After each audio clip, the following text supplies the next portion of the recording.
مسلم وأقولها ملء الفؤاد وفي حنايا الأضلع.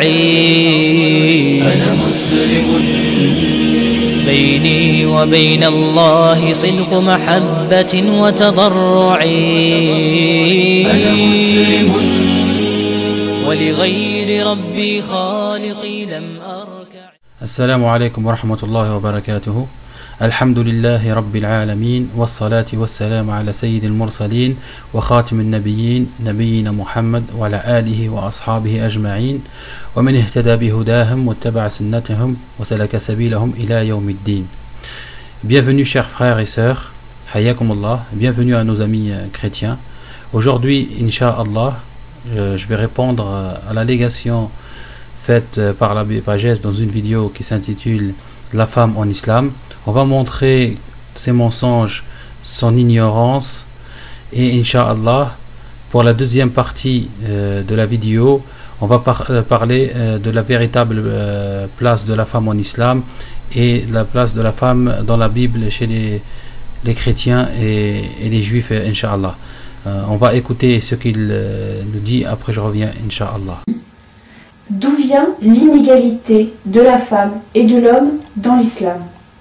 Eh bien, cette inégalité de l'homme et de la femme dans l'islam vient de la conception même de Dieu, considéré comme étant seul.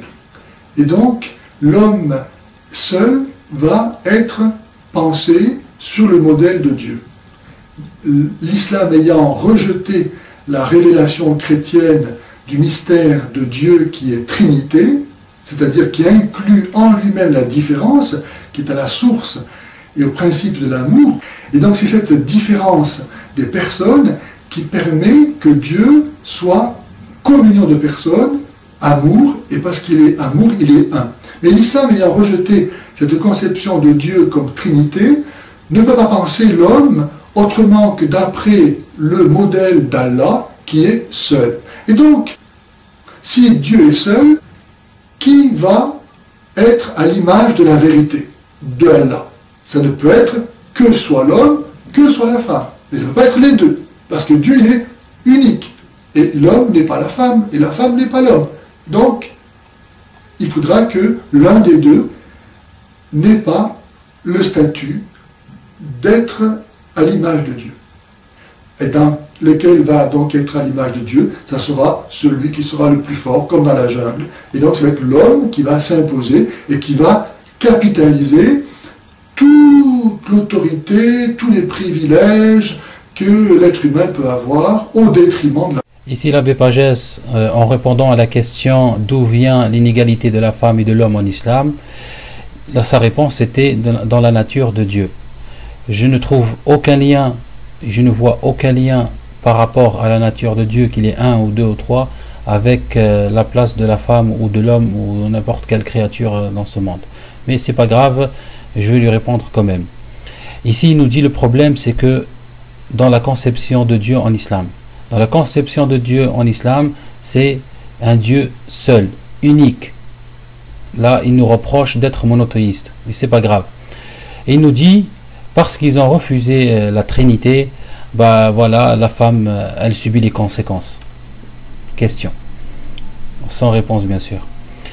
Mais il y a un problème, c'est que l'abbé Pagès, il est en train de tromper les chrétiens, en train de mentir aux chrétiens, essayer de leur faire croire qu'ils ont un Dieu trinitaire. Voilà. Il suffit juste d'aller ouvrir la Bible et on regarde dans Éphésiens 4, 5, c'est écrit: il y a un seul Seigneur, une seule foi, un seul baptême. La suite sur 6, un seul Dieu et Père de tous, qui est au-dessus de tous et parmi tous et en tous. Voilà, ici votre Dieu, cher chrétien, il est seul aussi. Ouvrons sur Timothée 1 aussi 2,5, il nous dit: car il y a un seul Dieu et aussi un seul médiateur entre Dieu et les hommes, Jésus-Christ, homme. Pareil. Voilà. Allons sur Ésaïe 46,5. Il dit: à qui me comparez-vous pour le faire mon égal? à qui me ferez-vous ressembler pour que nous soyons semblables? Voilà. Ici, il nous dit qu'il est seul. Il n'y a personne d'autre. À qui le comparez-vous? Voilà. On va sur Jean 17, 3. Jésus parlant au Père. Il lui dit: or, la vie éternelle, c'est qu'ils te connaissent, toi, le seul vrai Dieu, et celui que tu as envoyé, Jésus-Christ. Voilà. Il nous dit aussi dans Deutéronome 6.4: écoute Israël, l'Éternel est notre Dieu et le seul éternel. Écoute Israël, l'Éternel notre Dieu est le seul éternel. Dans un autre verset, il nous dit: et n'appelez personne sur la terre votre Père, car un seul est votre Père, celui dans les cieux. Voilà. Ça veut dire ici, qu'est-ce qu'on a? On a le Dieu chrétien, le Dieu de l'abbé Pagès, qui est seul. Qui est seul. Alors son explication, elle ne tient pas debout. On va aller voir la suite, Inch'Allah, et je reviens. Effectivement, l'oppression des femmes par les hommes en islam est justifiée dans le Coran.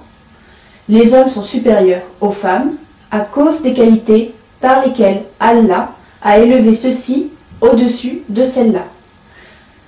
C'est même dit: vos épouses sont pour vous un champ de labour. Allez à votre champ quand et comme vous le voudrez.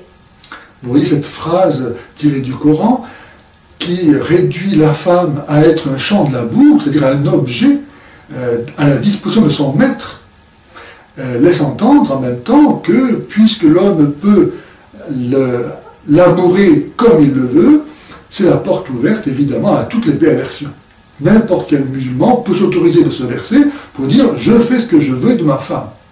Le Coran ne pêche pas seulement ici en donnant au mari le droit de battre sa femme pour la rendre disponible à toutes ses envies, ce qui implique notamment la sodomie, mais il pêche encore en associant la liberté de l'homme à l'image du labour, car l'homme n'est justement pas libre de labourer quand il veut.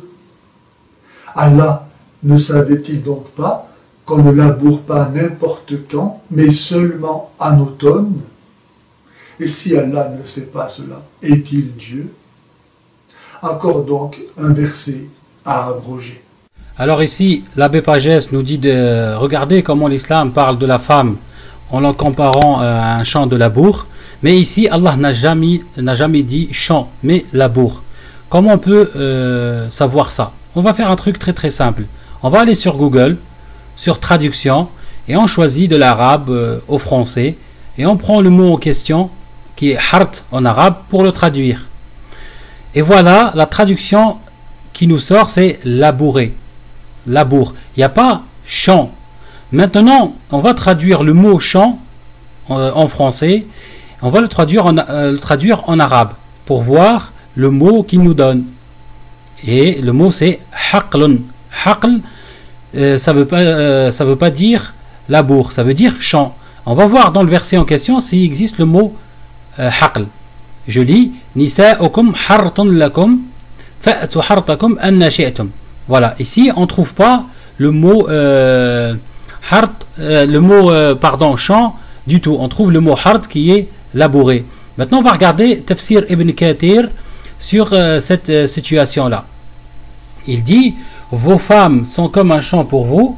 Ibn Abbas a commenté cela en disant qu'il s'agit uniquement de l'utérus étant considéré comme un champ où naît l'enfant, et de la façon que désire l'homme dans différentes positions, à condition que ce soit dans un même endroit qui est la partie vaginale. Et ça répond déjà à ce que l'abbé Pagès a accusé en disant l'homme peut faire la sodomie, etc. D'après Jabir, les juifs disaient que si l'homme se met derrière sa femme pour accomplir l'acte sexuel, l'enfant va naître louche. C'est à ce sujet-là que ce verset fut révélé. D'après l'imam Ahmed a raconté, Abdullah a raconté: j'entrais chez Hafsa, la fille d'Abdurrahman ben Abu Bakr, et lui dit: je veux te poser une question, mais j'ai honte. Elle lui répondit: n'aie pas honte, ô fils de mon frère. Il lui demanda: il s'agit d'assouvir ses désirs en se tenant derrière la femme. Elle répliqua: Salama m'a raconté que les Ansar, ça veut dire ceux qui habitaient à Médine, l'Ansar aimaient tellement les femmes. Les Juifs disaient que si l'homme fait l'acte sexuel en se tenant derrière sa femme, l'enfant naît louche. Après leur immigration à Médine, des Muhajirin, ça veut dire ceux qui venaient de la Mecque à Médine, épousèrent des femmes médinoises. L'un d'eux voulant commencer avec sa femme en se tenant derrière elle. Elle refusa et lui dit: je te ne le permets avant d'interroger Rasulullah sallallahu alayhi wa sallam. Cette femme va chez l'envoyé d'Allah sallallahu alayhi wa sallam en trouvant que son épouse Salama, elle l'a mis au courant. Salama l'a prié de rester attendant l'arrivée du prophète alayhi salatu wa sallam. À son arrivée, comme cette femme ansarienne eut honte de lui poser une question pareille, question délicate bien sûr, elle sortit. Salama demanda au prophète alayhi salatu wa sallam sur ce sujet. Il lui chargea de demander la femme et lui récita ce verset en ajoutant: à condition que ce soit fait dans l'endroit désigné. Dans le même sens, Ibn Abbas raconte qu'Omar ibn Khattab radiallahu anhu vint trouver l'envoyé d'Allah sallallahu alayhi wa sallam en s'écriant: je suis perdu. En lui demandant la cause, il lui répondit: j'ai eu la veille un rapport avec ma femme en me tenant derrière elle.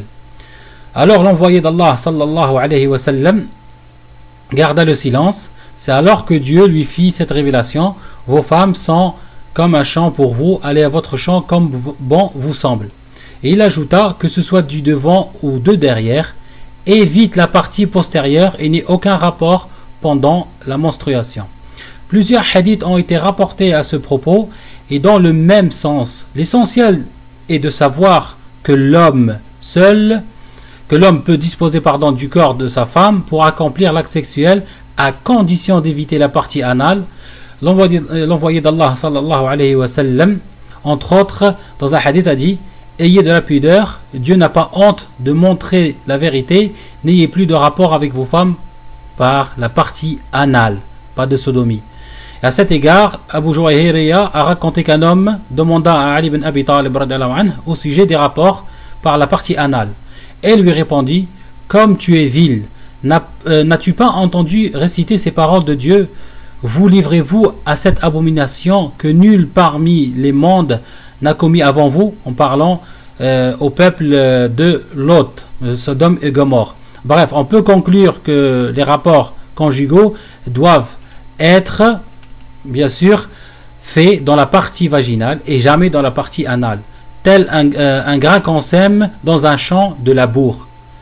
Et Dieu enfin exhorte les gens en leur disant: constituez-vous un capital de bonnes œuvres, et ceci en se conformant à ses ordres et en s'abstenant des interdictions, car les hommes doivent craindre Dieu et savoir qu'ils le rencontreront pour leur demeure compte. Aux croyants et soumis, on annonce qu'ils obtiendront la plus belle récompense. Voilà. Ici maintenant on va regarder, on va étudier ce mot pour comprendre pourquoi il a été utilisé, pourquoi Allah a utilisé ce mot précis et pas un autre. Alors ici on a dit labour ou labourer, ça veut dire cultiver la terre, culture qui implique semer une graine, et une graine qui va donner plusieurs graines ou plusieurs fruits, à condition de le faire 1. Sur une terre fertile, 2. Le faire correctement, 3. Dans le bon endroit, 4. À la bonne période, et 5. Faire le suivi. Ceci implique pour un couple, si on fait la comparaison, ne pas faire l'acte par derrière, mais au bon endroit, celui de la prolifération. Chercher par cet acte, entre autres, d'avoir des enfants. Celui qui laboure s'attend à voir la récolte, bien sûr. Épouser une femme qui peut avoir des enfants en priorité, on ne laboure pas dans le désert ni dans une terre malade. Faire l'acte d'amour dans les règles de l'art, pas dans un état d'alcoolémie, car ici on ne peut pas labourer en étant inconscient. Ne pas le faire n'importe quand, interdiction pendant les règles, comme on respecte la période du labour. On doit veiller et protéger sa famille. Ce que l'on a labouré doit être suivi aussi. D'accord? Maintenant, on va voir un ensemble de points bénéfiques dans la comparaison entre labourer et l'acte dans le couple en islam. Donc, à travers ce mot, qu'est-ce que je comprends, moi, musulman? Je comprends que je dois chercher à épouser une femme, entre autres, de préférence saine et non stérile, qui peut avoir des enfants. Je ne dois pas coucher avec elle de derrière. Je dois, à travers ce geste, espérer avoir une progéniture bénie, à savoir, une graine donne des fruits, et laisser ainsi plusieurs enfants après ma mort. Je dois faire cet acte correctement et pas de façon maladroite ou obscène. Je ne dois pas le faire dans certaines périodes, comme pendant les règles. Et enfin, veiller sur ma famille de manière suivie et quotidienne. Allah n'a pas dit non plus que vos femmes ne sont que votre labour. Ce verset-là, bien sûr, il parle d'un côté relationnel, dans le côté relationnel. Mais il ne dit pas que c'est le seul côté. Je demande à nos amis chrétiens de nous donner un autre mot qui remplace au mieux le mot labour pour décrire cet acte-là. J'attends vos suggestions, ouvrez vos dictionnaires, et ce mot, bien sûr, doit englober toute la relation, et ce qui en suit, bien sûr. Voilà. Après, l'abbé Pagès nous dit comment Allah pouvait-il comparer l'acte de labour comment Allah pouvait comparer cet acte au labour, Allah ne sait-il pas qu'on ne laboure pas tout le temps? Justement, Allah le sait, comme j'ai expliqué avant. Et puisque, avant de parler de labour, il nous a parlé de la période de l'acte, et la période où on doit s'abstenir. On revient dans la sourate 222, et il t'interroge sur la menstruation des femmes, dit c'est un mal, éloignez-vous donc des femmes pendant les menstrues, et ne les approchez que quand elles sont pures. Quand elles se sont purifiées, alors cohabitez avec elles, suivant les prescriptions d'Allah. Car Allah aime ceux qui se repentent, et il aime ceux qui se purifient. On va regarder, Inch'Allah, dans At-Tafsir, pour voir pourquoi il a été révélé, bien sûr. Anas a rapporté que les Juifs, une fois qu'une femme avait ses menstrues, ne se mettaient pas à table avec elle et se séparaient d'elle. Je le montrerai dans la deuxième vidéo, Inch'Allah. Les fidèles interrogèrent l'envoyé d'Allah, sallallahu alayhi wa sallam, et lui fut révélé le verset submentionné. Il leur ajouta: disposez-vous de vos femmes comme bon vous semble, mais évitez l'acte charnel. Les Juifs, entendant ces propos, s'écriant: qu'a-t-il cet homme qui nous contrarie dans tout notre comportement? Usayd bin Hudayr et Abbas bin Bishr vinrent transmettre les paroles des Juifs à l'envoyé d'Allah, sallallahu alayhi wa sallam, et lui dirent: ô envoyé de Dieu, les Juifs disent que nous ne devrons plus nous approcher de nos femmes. Son visage fut contrarié au point où ils regrettèrent de lui poser une pareille question. Ils sortirent de chez lui, ayant reçu un don de lait, il envoya chercher Usayd, et après Abed, Usayd l'offra à Abed et leur en offrit, ils constatèrent par ce geste qu'il ne les en voulait plus, voilà, qu'il n'est plus fâché sur eux. En se référant aux paroles du prophète sallallahu alayhi wa sallam, les ulama, les savants de l'islam, ont déduit qu'un homme peut avoir des attouchements avec sa femme qui a ses menstrues sans accomplir l'acte sexuel. Masruq a rapporté: j'ai demandé à Aïcha radiallahu anha quelle partie du corps d'une femme qui a ses menstrues l'homme peut en disposer. Elle répondit: tout son corps, mais l'acte sexuel est interdit. Suivant une variante, elle lui répondit: il peut disposer de la partie supérieure de son corps, et on peut donc conclure que l'homme peut durant la menstruation de sa femme se mettre à table avec elle et partager le lit conjugal sans aucune contestation. Pour confirmer cela, on cite ce hadith rapporté par Aïcha radiallahu anha. Durant mes menstruations, l'envoyé d'Allah sallallahu alayhi wa sallam me demandait de lui laver la tête, mettait sa tête contre ma poitrine et récitait le Coran. Selon un autre hadith, elle a raconté, me trouvant à mes menstrues, je prenais la viande d'un os et lui donnais. Il en prenait même de l'endroit où j'ai déjà mangé. En plus, je buvais et lui passait le verre et il en buvait en posant ses lèvres sur le même endroit du verre où j'ai bu.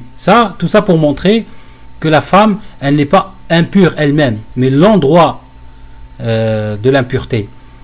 Après, il y a l'abbé Pagès qui nous dit, comme j'ai dit tout à l'heure, Allah ne sait-il pas donc le labour qu'il a un temps précis, etc. S'il ne sait pas, il n'est pas Dieu. Comme j'ai expliqué là ici, alhamdoulilah, il n'est pas Dieu. Moi, je lui retourne la question. Je lui retourne la question. Jésus, pour l'abbé Pagès, il est Dieu. Le Dieu de l'abbé Pagès, c'est Jésus. Alors Jésus est censé tout connaître. Tout connaître, n'est-ce pas? On va regarder la Bible, on va ouvrir la Bible. On va aller sur Marc chapitre 13, numéro 32, on va lire. Pour ce qui est du jour ou de l'heure, personne ne le sait, ni les anges dans le ciel, ni le Fils, mais le Père seul. Ici, Jésus ignore la fin des temps. Et comme pour l'abbé Pagès, c'est Jésus qui va juger le monde, il risque de ne pas être là, puisqu'il ne connaît pas la date. Encore un autre verset, dans Matthieu chapitre 21, numéro 18, 19 et 20, il nous dit dans 18, le matin, retournant à la ville, il eut faim. Voilà, Jésus qui a eu faim, son Dieu qui a eu faim, enfin. Dans 19, voyant un figuier sur le chemin, il s'en approcha, mais il n'y trouva que des feuilles, et lui dit que jamais fruit ne naisse de toi. Et à l'instant, le figuier sécha. Dans 20, il dit, les disciples qui virent cela furent étonnés et dirent comment ce figuier est-il devenu sec en un instant. Ici, Jésus ne savait même pas que le figuier n'avait pas de fruits. Alors le Dieu de l'abbé Pagès ne peut être Dieu, en utilisant son propre raisonnement bien sûr. Maintenant revenons dans Sourate An-Nisa, numéro 34, où il dit الرجال قوامون على النساء بما فضل الله بعضهم على بعض وبما أنفقوا من أموالهم فالصالحات قانتات حافظات للغيب بما حفظ الله واللاتي تخافون نشوزهن فعظوهن واهجروهن في المضاجع واضربوهن فإن أطعنكم فلا تبغوا عليهن سبيلا إن الله كان عليا كبيرا. Voilà, on va le lire en français. Il dit les hommes ont autorité sur les femmes, mais il n'a pas dit les hommes sont supérieurs aux femmes, en raison des faveurs qu'Allah accorde à ceux-là sur celles-ci, et aussi à cause des dépenses qu'ils font de leurs biens. Maintenant, on va aller voir Tafsir en arabe, et je vais faire bien sûr la traduction. Tafsir al-Muyassar. Il nous dit الرجال قوامون على توجيه النساء ورعايتهن. Il dit ici les hommes ont autorité sur les femmes pour les diriger et pour les protéger. بما خصهم الله به من خصائص القوامة والتفضيل. Parce que Allah leur a donné plus d'obligations. وبما أعطوهن من المهور والنفقات. Et parce que c'est eux qui dépensent leur argent sur leurs femmes, et c'est toujours l'homme qui doit payer la pension alimentaire. فالصالحات المستقيمات على شرع الله منهن. Ça veut dire ici les pieuses qui suivent la loi d'Allah. مطيعات لله ولأزواجهن. Elles doivent obéir à Allah, à leur mari. حافظات لكل ما غاب عن علم أزواجهن بما أؤتمن عليه بحفظ الله وتوفيقه. Ça veut dire ici, elle doit protéger ce qui doit être protégé quand son mari n'est pas présent. Voilà, ici, Allah nous apprend à régler, nous apprend que l'homme et la femme ne sont pas, on va dire, il n'y a pas de différence entre eux. Mais l'homme a sa nature et la femme, elle a sa nature. Ici, il faut aussi savoir, quand Allah a dit الرجال قوامون على النساء بما فضل الله بعضهم على بعض وبما أنفقوا من أموالهم فالصالحات قانتات حافظات للغيب بما حفظ الله, etc. Ici, en gros, Allah, qu'est-ce qu'il nous dit? Il nous apprend à régler les problèmes dans le couple. D'accord? Mais on ne peut pas appliquer cette règle avant d'avoir fait notre devoir envers nos femmes. Vous remarquerez qu'il a commencé par le devoir de l'homme. Par le devoir de l'homme. Dépenser son argent, etc. La protéger, qawamun, et tout. Après, quand l'homme a fait ses devoirs, c'est à la femme maintenant de faire ses devoirs à elle aussi, parce qu'elle a des devoirs. Maintenant, on va aller voir le tafsir. Qu'est-ce qu'il nous dit? Il nous dit, après, wallati takhshawna minhunna taraf'unna an ta'atikum. Ça veut dire ici, dans le verset en français, il dit, quant à celles dont vous craignez la désobéissance, exhortez-les, éloignez-vous d'elles dans leur lit. Ça veut dire ici, on a des étapes. On a la première étape, ça veut dire lui parler, lui dire, crains Allah, arrête de faire ça, j'ai fait mon devoir avec toi, etc. Essayez de la convaincre avec la parole. Si elle ne veut pas suivre, on doit s'éloigner d'elle, changer de place, ne plus dormir avec elle. Et ça, pour la femme, c'est très très dur. C'est vraiment très très dur. Si elle insiste encore, elle s'entête encore, alors frappez-les. Dans At-Tafsir ici, qu'est-ce qu'il nous dit? فَإِنْ لَمْ يُؤْتَرْ فِعْلَ الْهِجْرَانِ فِيهِنَّ. Ça veut dire si le fait de quitter le lit ne marche pas, فَضْرُبُهُنَّ ضَرْبًا لَا ضَرَرَ فِيهِ. Alors frappez-les et ne leur faites pas mal. Ne leur faites pas mal. Une tape qui ne fait pas mal. فَإِنْ أَطَعْنَكُمْ فَاحْذَرُوا ضَلْهُمَهُنَّ. Après, s'ils obéissent, s'ils reviennent à la raison, alors là, vous devez arrêter tout. Ne soyez pas injuste. Alors, فَاحْذَرُوا ضَلْهُمَهُنَّ, craignez d'être injuste avec elles. فَإِنَّ اللَّهَ الْعَلِيُّ الْكَبِيرُ وَلِيُّهُنَّ وَهُوَ مُنْتَقِمٌ مِمَّنْ ظَلَمَهُنَّ. Ça veut dire Allah, c'est lui qui va s'occuper de nous. Il va se venger de la personne qui soit injuste avec eux. Ça veut dire ici Allah nous donne des directives. Alhamdulillah. Il donne des directives. Je demande à l'abbé Pagès, ta femme, enfin pas ta femme, puisque lui s'occupe sûrement des enfants. Je demande à un chrétien, ta femme, elle te manque de respect, toi tu fais ton devoir, elle te ramène un mec à la maison et elle te dit, t'as rien à dire. Qu'est-ce que tu dois faire? J'espère avoir une réponse. Maintenant on va passer, Inch'Allah, à l'allégation suivante. La femme est aussi considérée comme impure. Voilà, la femme est impure parce qu'elle est femme. Le hadith de Boukhari dit, l'apôtre d'Allah a dit, ô femmes, j'ai vu que la plupart des habitants du feu de l'enfer sont des femmes. Je ne connais personne qui soit plus déficient au plan mental et religieux que vous.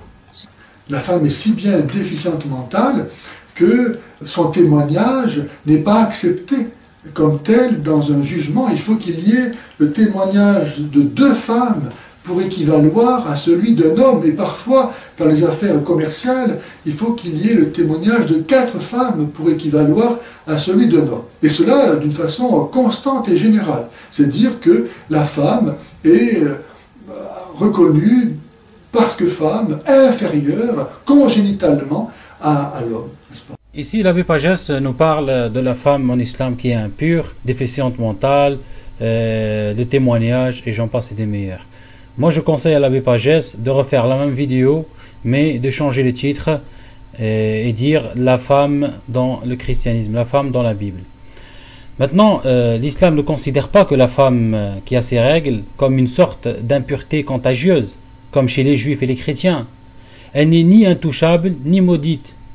Elle pratique sa vie normalement, avec toutefois une seule restriction: un couple marié n'est pas autorisé à avoir de relations sexuelles pendant la période de menstruation. Tout autre contact physique entre eux est permis. Une femme en règle est exemptée de rituels tels que les prières quotidiennes et le jeûne pendant ses règles. Voilà. Maintenant, Comme je l'ai montré plus tôt avec les preuves sur la période des règles et tout ça, on va remettre le tafsir que j'ai mis et que j'ai déjà fait la dernière fois. On va lire en se référant aux paroles du prophète sallallahu alayhi wa sallam. Les ulama, les savants de l'islam, ont déduit qu'un homme peut avoir des attouchements avec sa femme qui a ses menstrues sans accomplir l'acte sexuel. Masruq a rapporté, j'ai demandé à Aïcha radiallahu anha quelle partie du corps d'une femme qui a ses menstrues l'homme peut en disposer. Elle répondit tout son corps, mais l'acte sexuel est interdit. Suivant une variante, elle lui répondit il peut disposer de la partie supérieure de son corps. On peut donc conclure que l'homme, durant la menstruation de sa femme, peut se mettre à table avec elle, partager le lit conjugal sans aucune contestation. Et pour confirmer cela, on va citer un hadith de Aïcha, rapporté par Aïcha radiallahu anha, en disant durant mes menstruations, l'envoyé d'Allah sallallahu alayhi wa sallam me demandait de lui laver la tête. Mettez sa tête contre ma poitrine et récitez le Coran.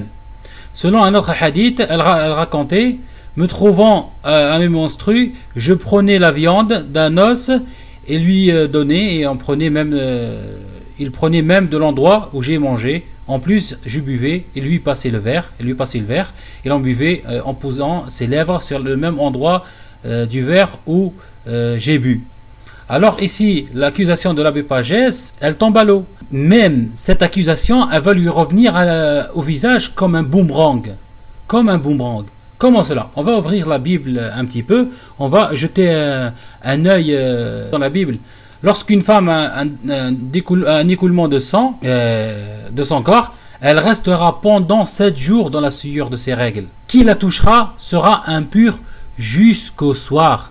Et il l'a considérée comme contaminante. La femme pendant ses règles est parfois bannie. On l'expulse de la maison pour éviter tout contact avec elle. Elle était envoyée dans une maison spéciale. On a maintenant les maisons de retraite, et j'en passe des meilleures. À l'époque, c'était une maison spéciale qui s'appelait la maison de l'impureté.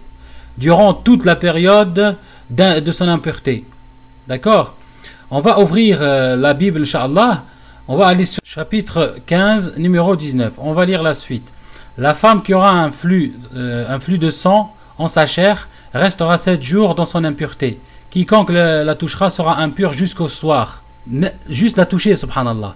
Tout lit sur lequel elle couchera pendant son impureté sera impur. Et tout objet sur lequel elle s'assiera sera impur. Quiconque touchera son lit lavera ses vêtements, se lavera dans l'eau et sera impur jusqu'au soir. Ça veut dire même s'il se lave, il n'est pas pur. Il faut attendre jusqu'au soir. Quiconque touchera un objet sur lequel elle s'est assise, lavera ses vêtements, se lavera dans l'eau et sera impur jusqu'au soir. S'il y a quelque chose sur le lit ou sur l'objet sur lequel elle s'est assise, celui qui la touchera sera impur jusqu'au soir. Si un homme couche avec elle et que l'impureté de cette femme vienne sur lui, il sera impur pendant 7 jours et tout lit sur lequel elle couchera sera impur. Si la femme qui aura un flux de sang pendant plusieurs jours hors de ses époques régulières ou dont le flux durera plus que l'ordinaire, sera impure tout le temps de son flux, comme au temps de sa indisposition menstruelle. Tout lit sur lequel elle couchera pendant la durée de ce flux sera comme le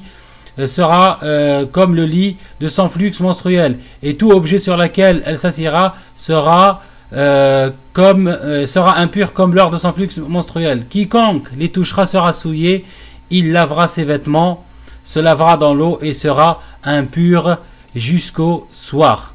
Et on verra, Inch'Allah, dans la deuxième vidéo, il y aura plus de détails, Inch'Allah. Regardez, on va dire l'injustice envers la femme, subhanallah. On dirait qu'elle est le sida.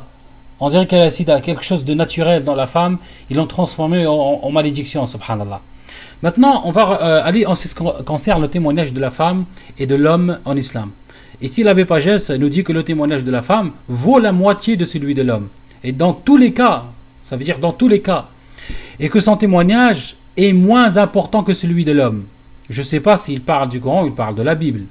On va voir ensemble, Inch'Allah. Cet abbé Pagès, soit c'est un menteur invétéré, pathologique. Il s'invente des mensonges et il croit à ses propres mensonges. C'est ça le truc. Le plus drôle, c'est qu'il a l'air vraiment d'y croire. Vraiment, hein.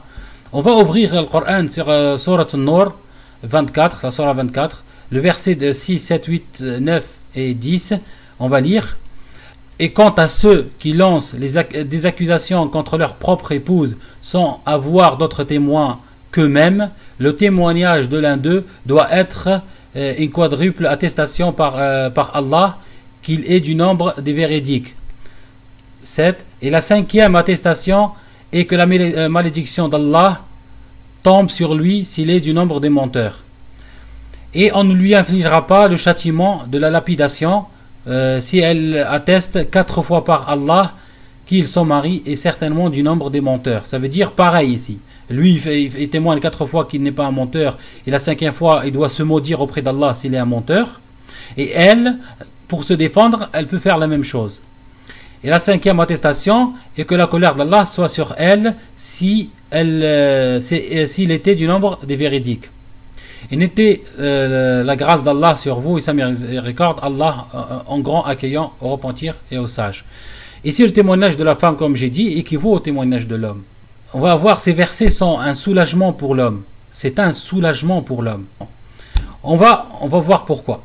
Dans Tafsir Ibn Kathir, on va voir que ce témoignage, pourquoi il est un soulagement pour l'homme, puisque si un homme attrape sa femme en plein adultère, il ne peut l'accuser sauf s'il a 4 témoins. Imaginez la situation, un homme il rentre chez lui et trouve sa femme avec quelqu'un en train de le tromper et il n'a pas de témoin. Qu'est-ce qu'il va faire?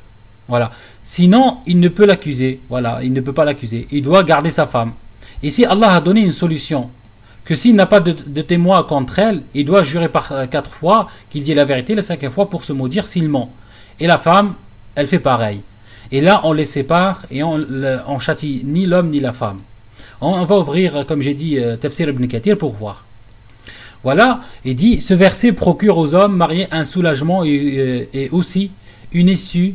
Si l'un d'entre eux accuse sa femme d'adultère sans pouvoir produire les 4 témoins ou présenter les preuves requises, dans ce cas, il a le droit de faire un serment d'anathème comme Dieu, à lui la puissance, a ordonné pour cela. Il la convoque et l'accuse devant l'imam, ou le gouverneur ou le juge. Parce qu'il l'a diffamé, le gouverneur lui demande de témoigner 4 fois. Puisqu'il n'y a pas 4 témoignages, c'est considéré comme diffamation. La solution, c'est de témoigner 4 fois, de jurer 4 fois devant Dieu, qui tienne lieu de 4 témoignages que son accusation est vraie et qu'il est sincère. Par un 5e serment, ils devront appeler sur eux la malédiction d'Allah pour le cas où ils mentiraient. Si cet homme s'exécute, alors sa femme est considérée comme divorcée, de sorte qu'il ne pourrait la reprendre plus tard que contre une dot. Ça veut dire refaire du début, tout du début. Et elle lui reviendra interdite, voire illicite. Il lui verse sa dot et elle sera soumise à la peine prescrite.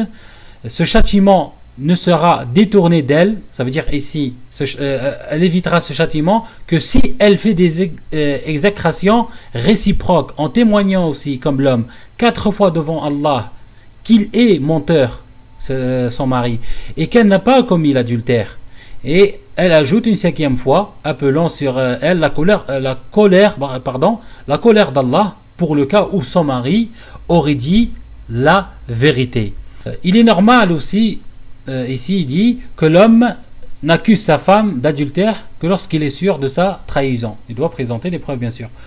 Autrement, il ne pourrait jamais causer un tel scandale parmi les siens. L'homme, d'où sa fierté et tout ça, il ne va jamais causer un scandale pour rien, juste pour accuser, se faire passer pour un cocu. Il est donc excusé. Quant à sa femme qui connaît bien son péché, elle mériterait la colère de Dieu, car en témoignant le 5e, elle serait sujette à cette colère au renier ce qu'elle a commis. Puis Dieu fait allusion à sa pitié, à sa miséricorde envers ses serviteurs en leur montrant la sanction qu'il faut prendre à l'égard des coupables et qui constitue pour eux une issue de cette situation critique et pénible. Il accepte le repentir même s'il est déclaré après les témoignages qu'il est sage et imposant de tel ordre et enseignant aux hommes et il connaît bien leur intérêt. Maintenant on va voir ce verset-là était descendu pourquoi. Asbab al-Nuzul. Ibn Abbas raconte à la suite de la révélation de ce verset, ceux qui accusent leur femme honnête, ça veut dire le verset précédent, ceux qui accusent leur femme honnêtes sans produire les 4 témoins d'usage seront punis de 80 coups de fouet. Leur témoignage n'est plus recevable. Ça veut dire, avant que les 6, 7, 8, 9, 10 étaient révélés, la règle c'était que la personne, il doit présenter 4 témoins s'il accuse sa femme. S'il accuse sa femme sans présenter 4 témoins, il sera fouetté 80 coups et son témoignage ne sera jamais recevable. Sa'd bin Ubada, le chef Ansar, demanda: c'est en ces termes que ce verset fut descendu au messager d'Allah. Celui-ci s'adressa aux hommes: ô les Assyriens, entendez-vous pas ce que votre chef vient de demander? On lui répondit: ô messager d'Allah, ne le blâme pas, c'est un homme jaloux. Par Dieu, il ne s'est marié qu'avec des femmes vierges et n'a répudié aucune d'elles pour permettre à l'un d'entre nous d'oser, et il a demandé au mariage à cause de sa forte jalousie. Sa'd objecta: ô messager de Dieu, par Dieu je connais bien que ce verset est une vérité qui est parvenue de Dieu. Mais ce qui me fait étonner est le fait suivant: si je trouve ma femme forniquer avec un homme, devrais-je rester coy, ça veut dire cocu, sans agir, ou tranquille on va dire, sans agir jusqu'à ce que je produise les 4 témoins et laisser ma femme et l'homme s'assouvir à leur désir sans les gêner? Ici, un certain temps s'écoula quand arriva Hilal bin Umayya, l'un des 3 que Dieu a accepté sans repentir après avoir fait des défections au messager d'Allah lors de l'expédition de Tabouk. Il est rentré chez lui un soir et avait trouvé un homme commettre l'adultère avec sa femme, qu'Allah nous en préserve.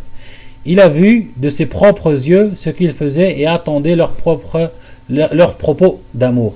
Il n'a pas réagi, mais le lendemain matin, il est venu raconter cet événement au prophète alayhi salatu wassalam. Celui-ci répugna à entendre une telle histoire et éprouva une grande gêne. Al-Ansar entoura Hilal et s'écrièrent: voilà que nous sommes éprouvés parce que Sa'd a redouté.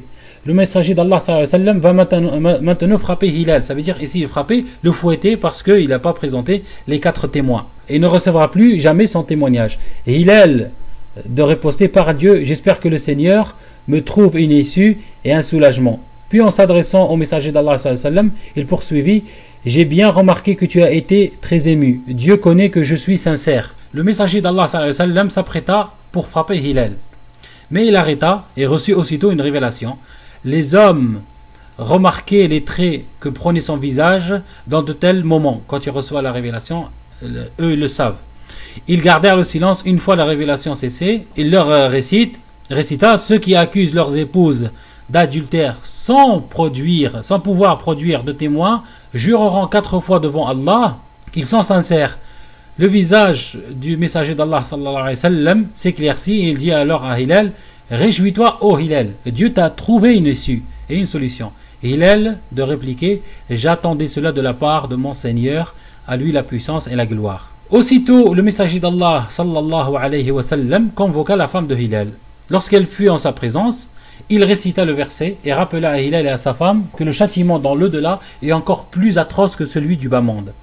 Et Hilal dit alors: ô messager de Dieu, je jure par Dieu que je n'ai raconté que la vérité. C'est un menteur, objecta la femme. Le messager d'Allah sallallahu alayhi wa sallam le ordonna alors de faire les serments d'anathème. Hilal jura: je fais 4 fois ce témoignage devant Dieu.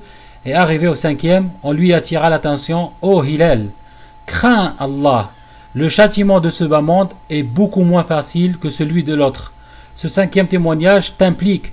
Il les interrompit en disant: par Dieu, il ne m'affligera aucun châtiment et je ne mériterai plus les coups de fouet. Il fit le 5e serment en appelant sur lui la malédiction d'Allah s'il est un menteur. On demanda alors à la femme: jure par Allah 4 fois qu'il est menteur. Elle s'exécuta comme lui il a fait sur elle.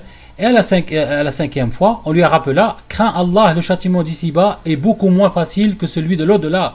Et ce 5e serment t'impliquera. Elle hésita un bon moment et décida de dire la vérité et dit: par Dieu, je n'ai pas l'intention de causer un scandale à ma famille.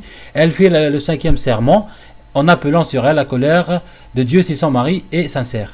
Le messager d'Allah sallallahu alayhi wa sallam la sépara de son mari, décréta que son enfant qu'elle va engendrer ne sera attribué à aucun père, parce qu'ils ne sont pas sûrs, comme on ne devra pas plus tard accuser cet enfant d'adultérat.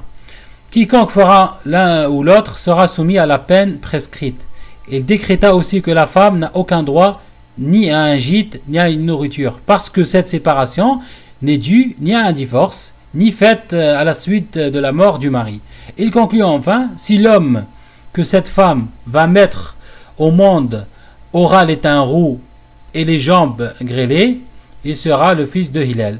Si par contre il aura le teint brun, les cheveux frisés, les jambes charnues et aux grands fesses, il sera donc adultérat.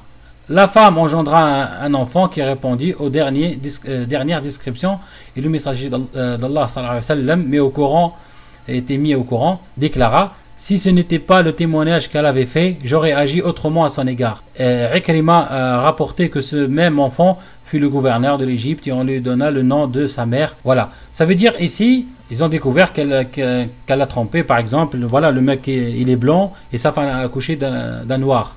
Voilà, c'est que c'est pas de lui, ça peut arriver. Ici, mais la femme, elle n'a pas été punie. On voit ici la justice manifeste d'Allah. Alhamdulillah. Tout est dit dans le Coran et c'est pour ça on dit Shari'atullah, c'est notre seule loi. Maintenant, on va voir la même situation chez l'abbé Pagès pour voir ce qu'il y en est, Inch'Allah. Dans Nombre 5, 11 jusqu'à 31, on lit la chose suivante.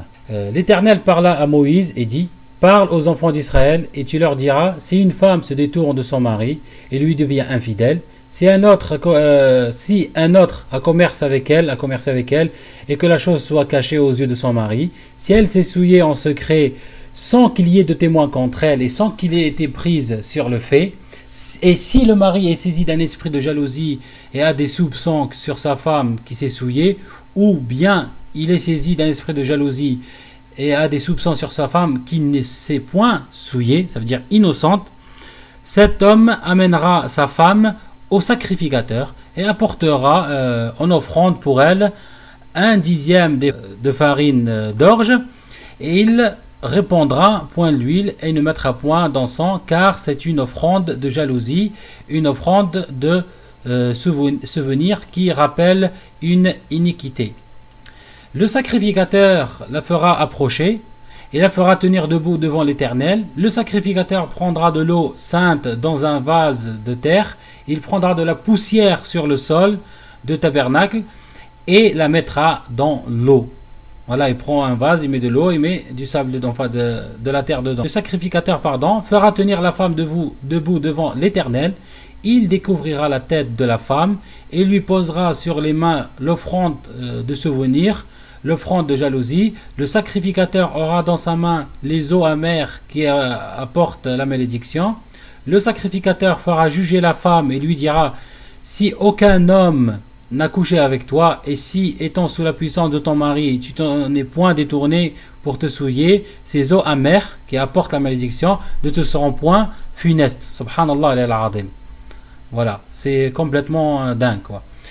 Mais si, étant sous la puissance de ton mari, tu t'en es détourné et que tu te sois souillé, et si un homme que ton mari a couché avec toi, c'est un autre homme que ton mari a couché avec toi, et le sacrificateur fera jurer la femme avec un serment d'imprécation, et lui dira que l'Éternel te livre à la malédiction et à l'exécration au milieu de ton peuple, en faisant dessécher ta cuisse et enfle ton ventre, et que ces eaux qui apportent la malédiction entrent dans tes entrailles pour te faire enfler le ventre et dessécher la cuisse.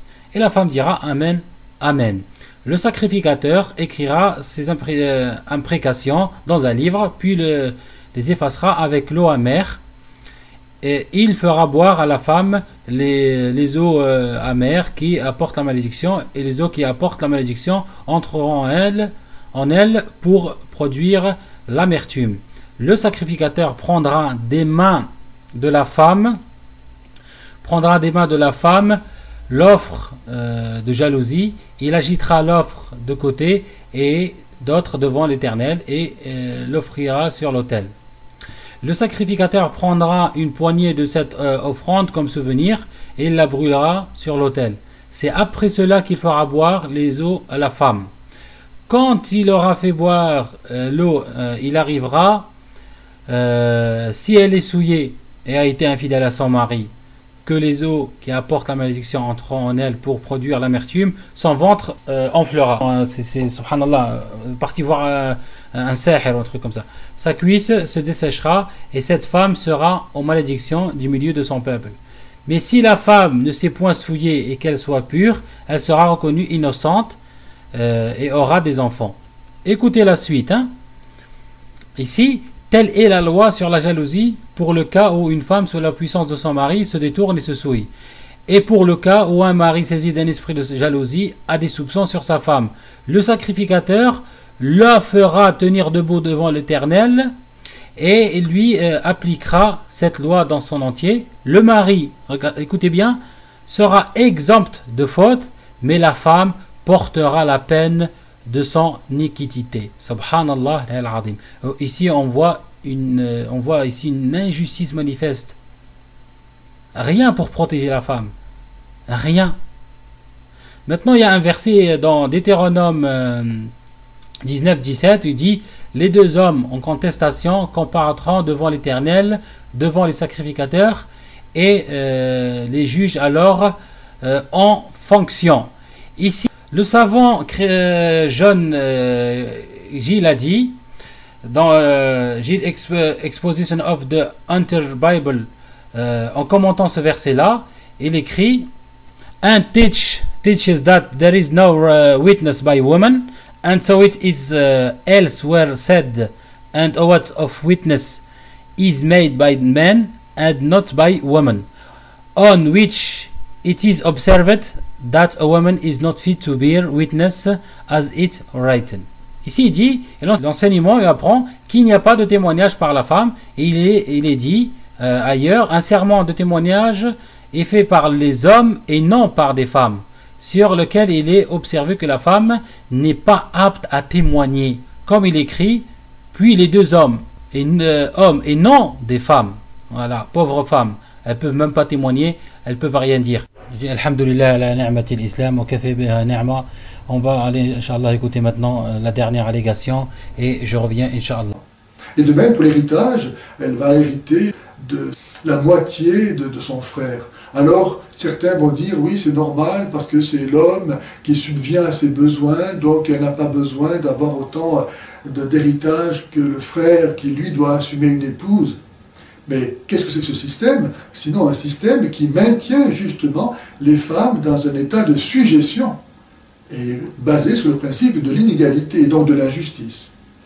Même lorsqu'elles sont victimes d'un viol, donc on ne peut pas trouver pire injustice, il faut que 4 hommes témoignent qu'ils ont effectivement vu la pénétration, donc que la femme a bien été violée, et le choix des témoins est fait uniquement par le juge. La femme ne peut pas choisir ces 4 témoins. C'est ça, le texte du Coran est très clair. Même si la femme présentait elle-même des témoins, ce n'est pas pour autant qu'ils seront choisis par le juge. C'est le juge qui va définir si oui ou non ils sont dignes d'être témoins. Et ce qui est intéressant, c'est que les femmes ne sont pas admises au titre de témoins dans un cas pareil. Ce ne peut être que des hommes. Quelle injustice! Quel est l'homme qui va aller commettre son crime devant 4 autres hommes, n'est-ce pas? Donc c'est vraiment pour dire, les femmes, laissez-vous violer, vous n'avez rien à faire qu'à consentir, sinon c'est vous qui êtes coupable. Et on voit ça malheureusement dans l'actualité, des jeunes femmes, des fillettes, qui ont cru bien faire d'aller se plaindre à la police qu'elles ont été violées, et elles-mêmes ont été condamnées comme étant complices d'un crime. Hein, on voit ça. Donc tout est fait pour que la femme soit rien d'autre qu'un objet totalement passif à la merci de la folie des hommes. Maintenant il nous parle de l'héritage, il nous dit c'est quoi comme système, subhanallah? C'est un système anti-femme, etc. L'héritage, dans le Coran, contient des règles précises et détaillées concernant la division de l'héritage entre les bénéficiaires légitimes. Chaque membre de la famille reçoit une part d'héritage déterminée. Dans certains cas, la femme hérite d'une somme égale ou supérieure à celle de l'homme. Et ça, il ne le dit pas. Dans le cas où la personne décédée n'a ni père, ni mère, ni enfant, mais un frère, une sœur, chacun d'eux hérite d'un 6e de ses biens. Si la personne décédée laisse des enfants, ces 2 parents reçoivent une part égale qu'ils héritent chacun d'un 6e. Dans certains cas, une femme peut même hériter d'une part 2 fois plus élevée que celle de l'homme. En effet, ici la personne décédée, si la personne décédée est une femme qui n'a laissé ni enfant, ni frère ou sœur, et que seul son mari, son père et sa mère lui survivent, son mari hérite de la moitié de ses biens, tandis que sa mère hérite du tiers et son père d'un 6e. Dans ce cas particulier, la mère hérite d'une part 2 fois plus élevée que celle du père. L'homme hérite d'une part 2 fois plus élevée parce que c'est lui qui est financièrement responsable de sa famille. En islam, la femme n'a aucune obligation financière. Cette responsabilité repose entièrement sur les épaules de l'homme. Avant qu'une femme ne soit mariée, c'est son père ou son frère qui pourvoit à ses besoins, comme le logement, la nourriture, etc. et aux besoins matériels, et les enfants et tout. Lorsqu'elle est mariée, cette responsabilité est transmise à son mari ou à son fils. L'islam donne à l'homme la responsabilité de pouvoir aux besoins de sa famille afin qu'il puisse s'acquitter de ce devoir. L'homme reçoit une part d'héritage 2 fois plus élevée. On va donner un exemple ici. Si un homme meurt en laissant par exemple 150 000 euros à ses enfants c'est un fils et une fille, le fils il va hériter de 100 000 euros et la fille elle va hériter de 50 000 euros. Des 100 000 euros hérités par le fils, ce dernier, par devoir envers les membres de sa famille, devra peut-être dépenser pour eux la presque totalité, ou peut-être 80 000. Ce qui ne lui laissera pour lui-même qu'un faible pourcentage de l'héritage. C'est à dire environ 20 000 euros. La fille de son côté n'a aucune obligation de dépenser des 50 000 euros pour qui que ce soit. Elle a le droit de garder la totalité de la somme et d'en faire ce que bon lui semble. Préfériez-vous hériter de 100 000 euros et être forcé d'en dépenser 80 000 ou hériter de 50 000 euros et en garder la totalité pour vous? Vas-y, répondez-moi s'il vous plaît.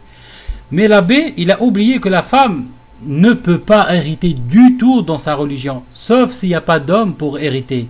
Les directives bibliques sur la question des serments et engagements des femmes ont eu des répercussions négatives sur la femme judéo-chrétienne jusqu'au début de ce siècle. Une femme mariée dans le monde occidental n'avait aucun statut légal.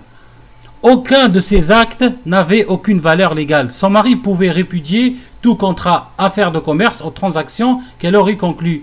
Les femmes occidentales, les plus grandes héritières de l'héritage judéo-chrétien, étaient incapables de conclure un contrat, car en pratique, elles sont la priorité d'un autre. Les femmes occidentales ont souffert depuis presque 2000 ans à cause de l'attitude biblique envers la femme et vis-à-vis de leur père et leur mari. On va donner un exemple dans la Bible. On va ouvrir dans Nombre 27, de 1 à 8, et on va lire le truc suivant. Tu parleras aux enfants d'Israël et tu diras, lorsqu'un homme mourra sans laisser de fils, vous ferez passer son héritage à sa fille. Ici, clairement, la femme n'hérite pas, sauf s'il n'y a pas d'homme pour hériter. Maintenant, dans le verset 4-15, elle nous dit, regardez, si la femme elle est violée, elle doit apporter 4 témoins. Elle a vu où? Viol. Ici, elle parle, celle de vos femmes qui forniquent. Qui fornique? Où est-ce qu'elle a vu le viol? C'est étrange cette femme. C'est quoi cette malhonnêteté? Subhanallah al-Azim. Et pour les témoignages, j'ai déjà expliqué, pas la peine de me répéter, Inch'Allah. Mais voyons voir maintenant la femme violée dans la Bible. Qu'est-ce qu'on doit faire? On va aller ouvrir la Bible dans Deutéronome 22-28. Si un homme rencontre une jeune fille vierge non fiancée, lui fait violence et couche avec elle, et qu'on vienne à les surprendre, dans 29 il dit, l'homme qui aura couché avec elle donnera au père de la jeune fille 50 cycles d'argent, et parce qu'il l'a déshonorée, il la prendra pour femme, et il ne pourra pas la renvoyer tant qu'il vivra. Subhanallah, il la viole, et en plus elle doit être obligée de vivre avec son violeur. Et là, je lui dis, c'est l'hôpital qui se fout de la charité. C'est subhanallah al-Azim. Et je finis avec ces 2 versets bibliques qui collent parfaitement à l'abbé Pagès.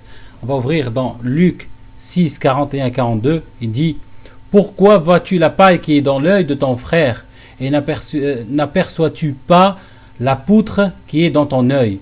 Ou comment peux-tu dire à ton frère, frère, laisse-moi ôter la paille qui est dans ton œil, toi qui ne vois pas la poutre qui est dans le tien, Hypocrite, ôte premièrement la poutre dans ton œil, et alors tu verras comment ôter la paille qui est dans l'œil de ton frère. Voilà, ça colle parfaitement à l'abbé Pagès.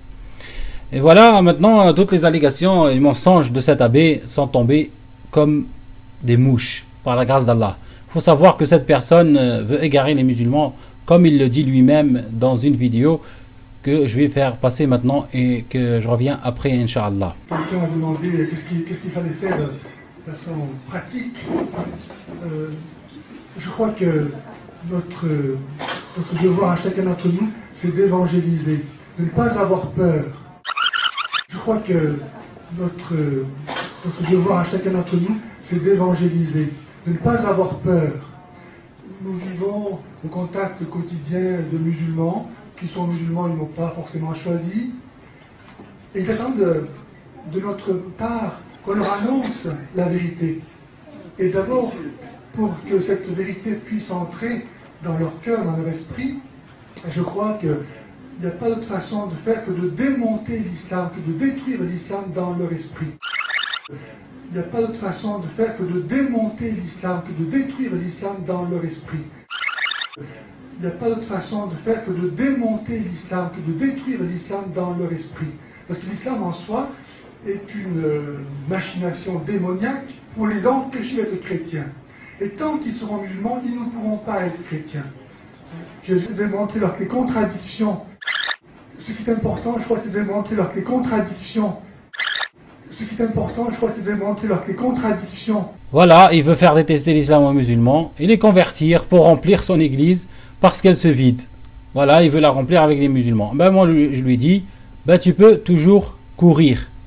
Et en plus, je le remercie de travailler pour la cause de l'islam, puisqu'il pousse les musulmans à connaître encore plus leur religion, et de ce fait, la foi augmente, alhamdulillah.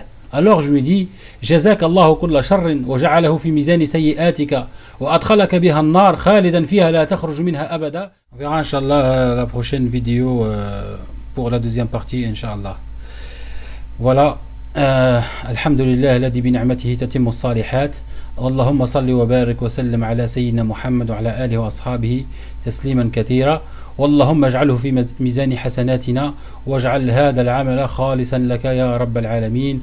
السلام عليكم ورحمة الله وبركاته. إن سألت القوم عني من أنا مؤمن سأعيش دوما مؤمنا. أنا إن سألت القوم عني من أنا مؤمن سأعيش دوما مؤمنا. فلتعلمي يا أمتي أني هنا، فلتعلمي يا أمتي أني هنا.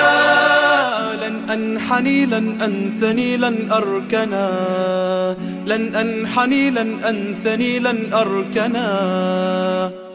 إني رأيت الله في أكوانه